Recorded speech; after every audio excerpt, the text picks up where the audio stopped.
Olá, sou o professor André Brock. Essa é a primeira parte de uma aula em que eu vou falar sobre alguns conceitos econômicos bastante utilizados, mas vou falar do ponto de vista matemático, demanda, oferta e ponto de equilíbrio.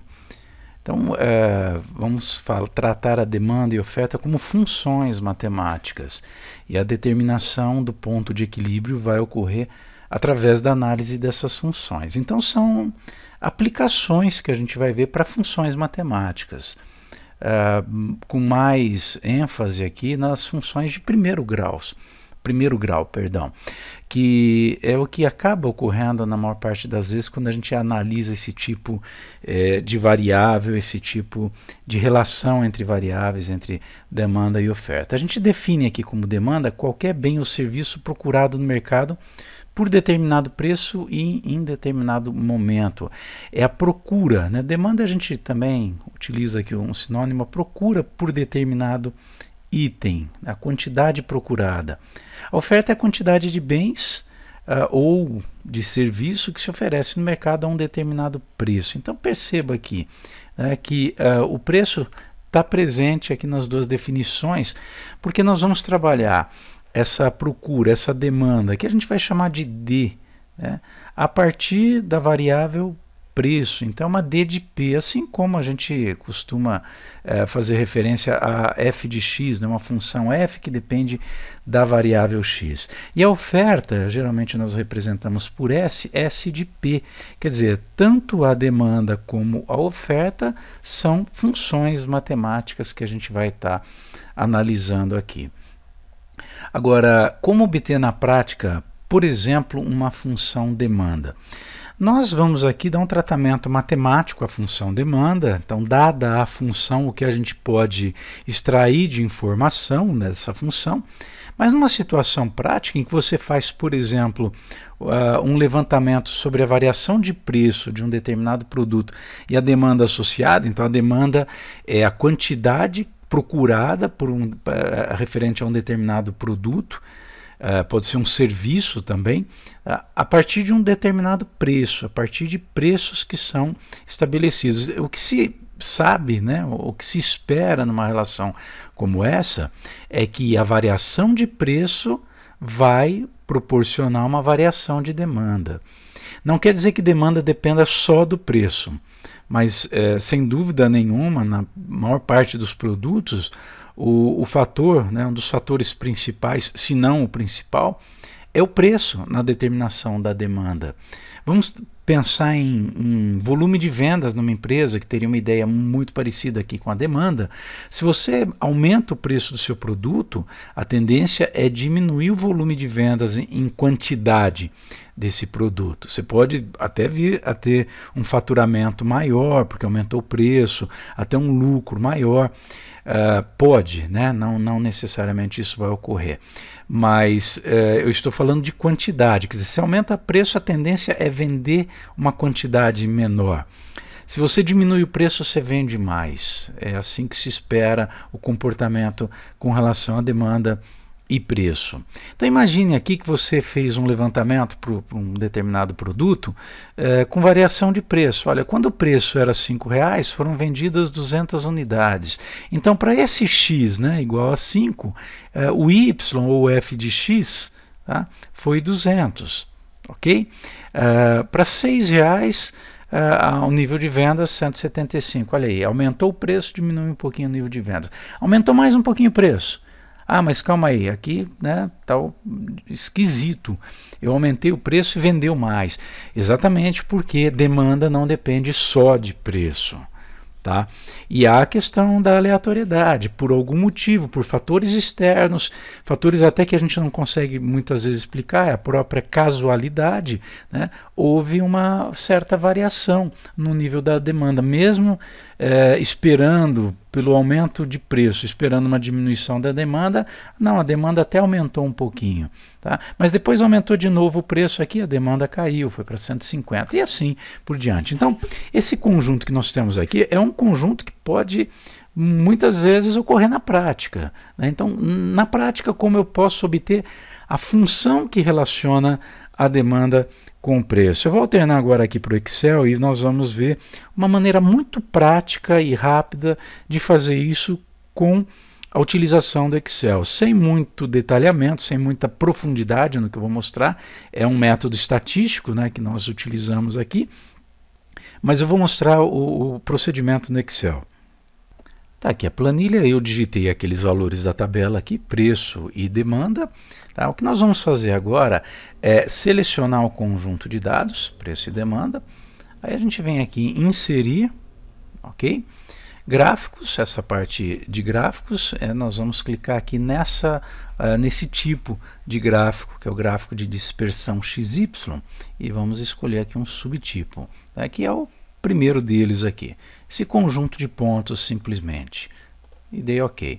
Bom, vou deixar o gráfico da forma que ele aparece aqui, sem me preocupar aí com os eixos, de dar nome, mas o que eu posso já adiantar aqui, né, é que nós temos no eixo Y, só habilitar aqui a caneta, nós temos no eixo Y, no eixo vertical, tá, os valores de demanda, tá aqui são os valores de demanda, e no eixo horizontal os valores de preço, eixo X e eixo Y. Então cada ponto aqui representa uma relação entre preço, entre valores aqui de preço e demanda.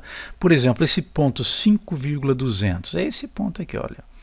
Para quando o preço é 5, tá, nós temos uma demanda de 200. Depois, quando o preço for 6, a demanda caiu aqui um pouquinho, é de 175. É o valor que aparece aqui no eixo. Então você percebe que os pontos não estão alinhados como você não espera que eles estejam quando se fala de uma situação prática, tá? Mas a ideia aqui é obter uma função matemática, né, que é uma relação perfeita entre as variáveis, que melhor representa esse conjunto de dados. Por perceber aqui um certo alinhamento, e aí há toda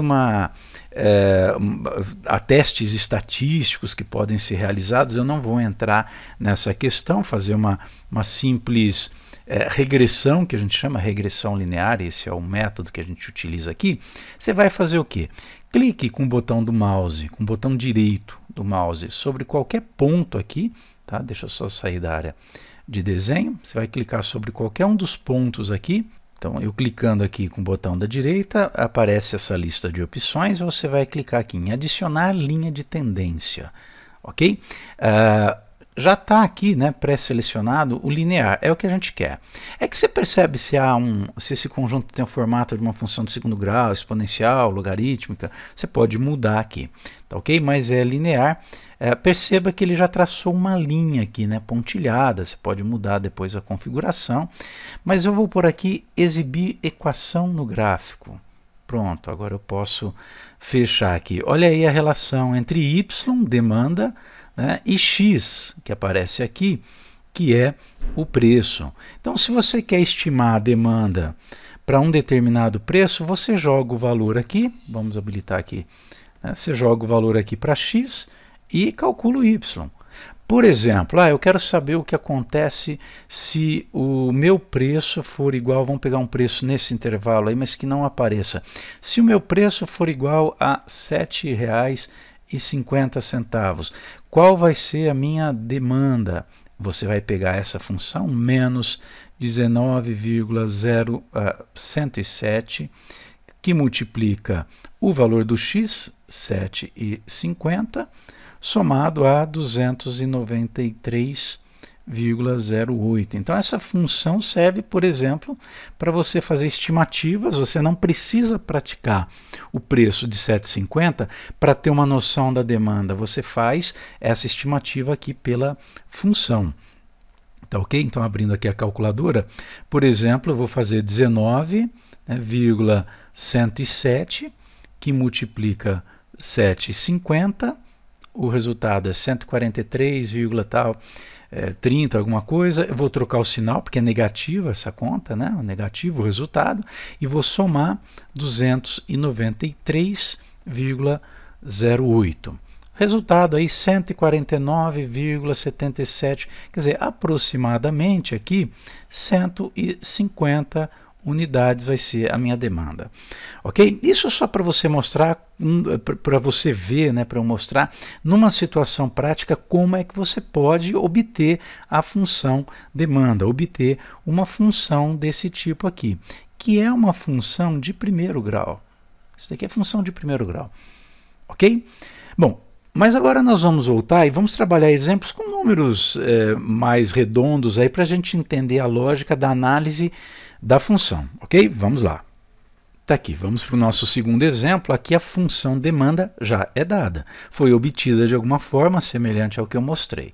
Então a função demanda de uma certa utilidade, de um certo bem, é igual a 100 menos 2p. D é a quantidade demandada, é como se fosse ali o y da minha função, e p, o preço, né, é como se fosse o x.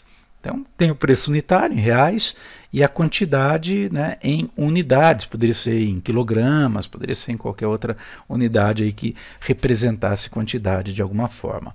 Esboçar gráfico, essa é uma função de primeiro grau. Se é uma função de primeiro grau, o seu gráfico é uma reta, quer dizer, eu preciso de apenas 2 pontos para poder traçar o gráfico dessa função.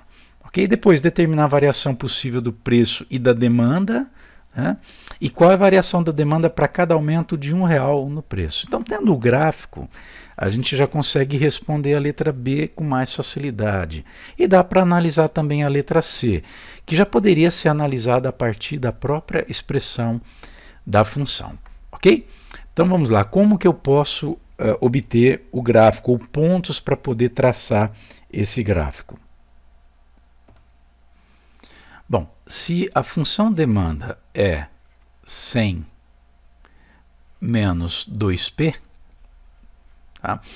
Eu posso fazer o seguinte, o que é interessante num gráfico de demanda? Eu saber, por exemplo, onde é que esse gráfico, né, vai chegar aqui no eixo X ou no eixo P, né, quer dizer, em que ponto que ele vai estar, e também aqui no eixo Y, que seria o nosso eixo D. Né, qual é o valor que eu vou ter aqui? Tá? Esses pontos são, respectivamente, raiz e intercepto da função de primeiro grau, ou de qualquer função. Cruzamento com o eixo X é raiz, cruzamento com o eixo Y é chamado de intercepto. Agora, como obter esses valores? Para eu achar um intercepto, né, eu considero que o preço é 0. E você vai perceber aqui só, quem já estudou função de primeiro grau, né, sabe que se o coeficiente angular, o número que acompanha o x, nesse caso o p, for negativo, a reta é decrescente, o que é uma característica esperada na função demanda. Quase sempre ela é o quê? É uma função decrescente. Se você aumenta preço, diminui a demanda. Uma relação inversa, isso leva a uma função decrescente. Tá, okay? Se você aumentar o preço, cai a demanda. Mas se você diminuir o preço, aumenta a demanda. Ok? Então, para a gente determinar o intercepto, basta você igualar o preço a 0. Olha, se o preço for igual a 0, qual é o valor da demanda? É só colocar 0 no lugar do preço. Fica 100 menos 2 que multiplica 0. 2 que multiplica 0 é 0, então eu vou ter demanda igual a 100. Quer dizer que esse ponto aqui, né, esse valor aqui, a altura desse valor é o 100. Ok? Depois eu vou fazer o gráfico mais bonitinho aqui. Agora, como que eu posso achar esse outro ponto? Eu poderia obter qualquer outro ponto aqui e traçar a reta, mas é legal você conhecer esses pontos, é importante.